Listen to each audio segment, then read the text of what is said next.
이 얘기도 이어가 보겠습니다. 협상은 코앞인데 여기는 그렇지 않습니다. 미국의 중부사령부가 이란의 화물선 투스카호를 납포한 뒤에 컨테이너 5,000개의 수색을 진행하고 있다고 밝혔습니다.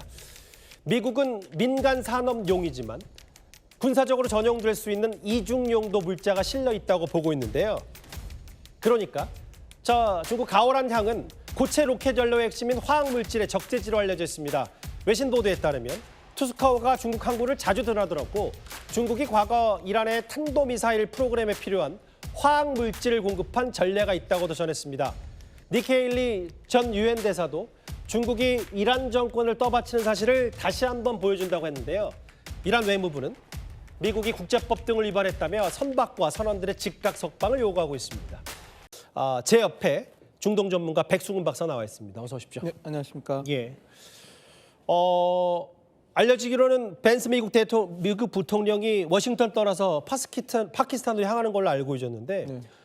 조금 전에 트럼프 대통령이 SNS에 올린 게 뭐냐면 원래 내일 오전까지였던 휴전 기한을 또 연장했더니 조금 전에 트럼프 대통령이 갑자기 이란은 휴전 협정을 수차례 위반했습니다라고 조금 전에 SNS에 올렸어요. 이거 저희가 어떻게 받아들이면 돼요?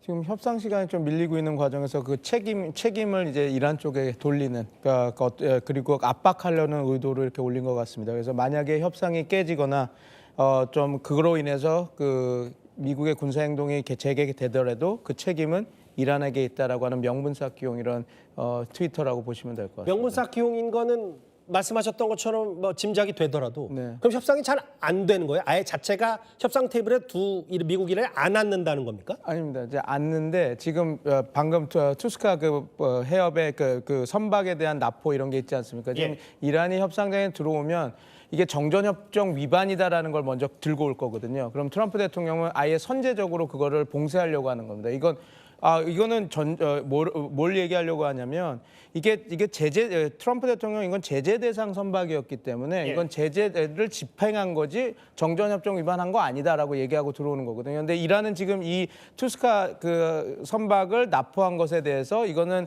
정전협정 위반이다 이렇게 들어오려고 하니까 아니 이 휴전협정을 어긴 거는 많이 어긴 거는 이란이 한 거다라고 얘기해서 아예 초장에부터 지금 그 이야기를 꺼내지 못하게 지금 하려고 한 것으로 보면 될 것 같습니다.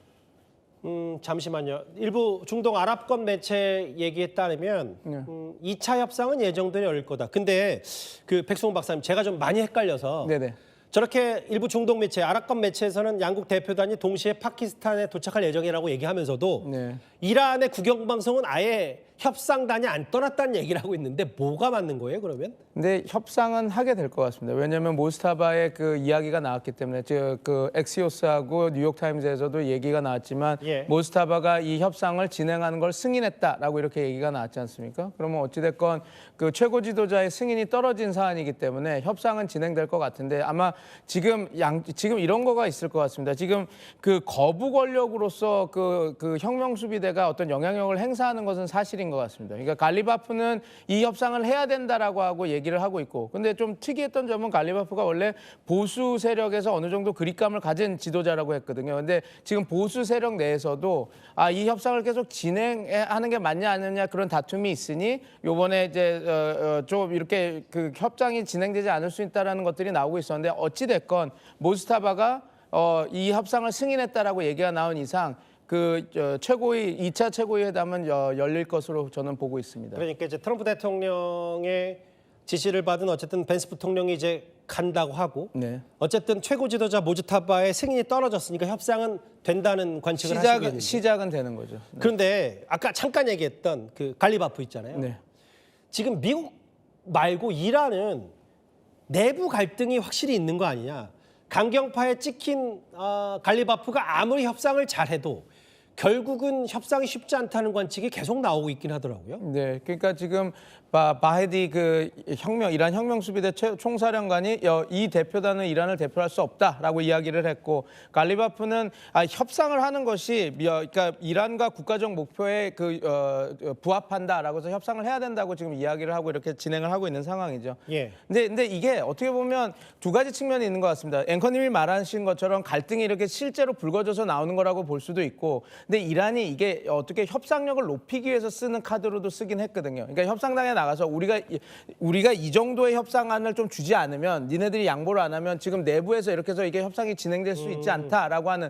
그래서 그 예전에 그 로하니 대통령이 있고 자리프가 최고 핵 협상가였을 때도 과거 이란 수뇌부들이요? 맞습니다. 예. 수뇌부들. 그때도 이런 식의 일들이 많았습니다. 그러니까 내부에서 강력하게 비토를 하면 자리프가 이제 더 이상 이끌지 못하겠다. 나는 그만두겠다라고 이야기를 하면 죄송합니다. 그 카메네이가 개입해서 아니다. 나는 그 자리프를 민다라고 하면 이렇게 조용히 되면서 이렇게 진행되고 그런 부분이 있었거든요. 일종의 협상 전략으로 굿캅, 우리는 배드캅. 강경파, 온건파가 있으니까 강경파들이 저러니까 일단 우리 지금 나 협상 테이블에 앉은 내 목소리 들어달라 이런 식의 전략이요. 그렇게 전략을 하는 부분도 있고 지금 앵커님 말씀하신 것처럼 진짜 내부 안에서 갈등이 있을 것 같다라고 하는데 근데 저는 이게 굿캅, 배드캅이라고 생각하는 게 뭐냐면 갈리바프가 어떻게 보면 그 보수파의 그 중심이었던 사람인데 그 갈리바프는 있는 상황에서 또 다른 보수파가 나오면서 좀 이런 딴지를 거는 거거든요. 그래서 저는 좀 어떻게 보면 이게 굿캅, 배드캅 이렇게 협상의 지렛대를 높이는 전략으로서 사용화되는 전술 아닐까 저는 그렇게 보고 있습니다. 어쨌든 지금 나오는 속보를 종합해 보면 트럼프 대통령 SNS 일단 그것만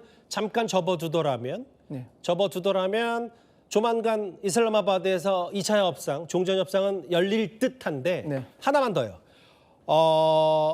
미국은 오락가락, 이란은 내부 갈등, 이 지금 핵심 포인트라면 그래도 어느 정도 조율이 되려면 단계별로 핵이 먼저냐, 배상금이 먼저냐, 뭐 이런 부분은 어떻게 관측할 수 있어요?